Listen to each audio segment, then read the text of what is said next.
আসসালামু আলাইকুম এভরিওয়ান। আজকে একটি নতুন ভিডিওতে আপনাদের সকলকে স্বাগতম। আজকে বানাবো বাদামের হালুয়া। তো বাদামের হালুয়া বানানোর জন্য আমি বাদামের পাউডার নিয়ে নিয়েছি 200 গ্রামের, মানে 100 গ্রামের একটা প্যাকেট। আর কালকে বানানো ঘি, আর ফ্রেশ গ্রাইন্ড এলাচ, আর 1 কাপের মতো চিনি। তো চলেন শুরু করি। প্রথমেই আমরা প্যানে দিয়ে দিচ্ছি ঘি।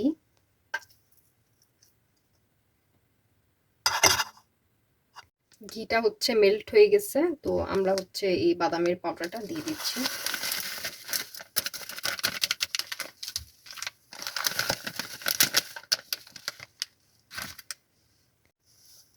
এখন আমরা এটা ভালো মতো একটু ভেজে নিব।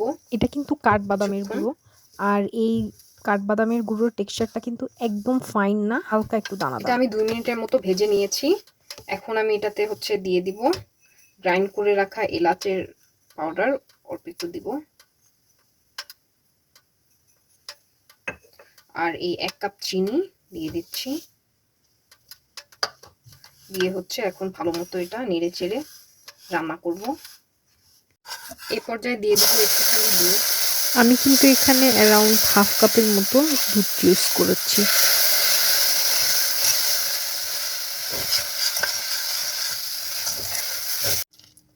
এই হালুয়াতে কিন্তু দুধ একটু কমই লাগে, দুধটা জাস্ট একটু দিয়েছি চিনিটা গলার জন্য। আর এই পর্যায়ে যে যখন একটু এটা শুকিয়ে শুকিয়ে আসবে, এই টাইমে কিন্তু অনবরত নাড়তে হবে, নাইলে কিন্তু নিচে লেগে পুড়ে যেতে পারে। তো এটা কন্টিনিউয়াস এই টাইমে নাড়তে হবে, নেড়ে নেড়ে পানিটা শুকিয়ে নিতে হবে। আপনারা দেখতে পাচ্ছেন এই পর্যায়ে কিন্তু ভালোই শুকিয়ে আসছে এবং প্যানের গাটা হালকা একটু ছেড়ে ছেড়ে আসতেছে। তো আমরা এই পর্যায়ে আরেকটু ঘি দিয়ে নিব। ঘি দিয়ে আর একটু ভাজা ভাজা করে নিব এটাকে। এটার মধ্যে কোনো ধরনের ওয়েটনেস থাকা যাবে না, নাইলে কিন্তু হালুয়াটা সেট হবে না। একটু যতটা সম্ভব শুকিয়ে নিতে হবে। এটা কিন্তু এখন একদম শুকায় গেছে। আপনারা শুকায় গেলেই বুঝবেন যে এটা টাইট হয়ে যায় আর নাড়াতে একটু কষ্ট হয়। তো এটা এখন রেডি। এটা এখন আমরা সেট করার জন্য রেখে দিব।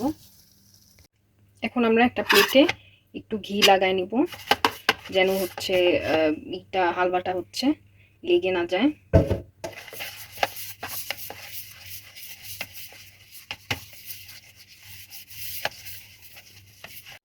এখন আমরা এটা প্লেটের মধ্যে দিয়ে দিব। আচ্ছা, আমি কিন্তু এখানে রেডিমেড বাদামের গুঁড়ো ইউজ করছি, কিন্তু আপনাদের কাছে যদি রেডিমেড বাদামের গুঁড়ো অ্যাভেলেবেল না থাকে, সেক্ষেত্রে আপনারা কাঠবাদামকে একটু গ্রাইন্ড করে নিতে পারেন, কিন্তু খুব বেশি ফাইন গ্রাইন্ড করবেন, হালকা একটু দানা দানা রাখার ট্রাই করবেন। এই তো গরম অবস্থায় আমি এটাকে ভালো মতো একটা প্লেটে সেট করে নিছি। আপনারাও ট্রাই করবেন। এটা কিন্তু গরম থাকতে থাকতে এইভাবে প্লেটের মধ্যে সেট করে নেবেন একটা স্প্যাচুলা দিয়ে, নাইলে কিন্তু এটা তাড়াতাড়ি শক্ত হয়ে যাবে। ঠান্ডা হয়ে গেলে কিন্তু শক্ত হয়ে যাবে। তো এখন আমরা এটা ঠান্ডা হওয়ার জন্য রেখে দিব। এই তো আমাদের বাদামের হালুয়া রেডি হয়ে গেছে।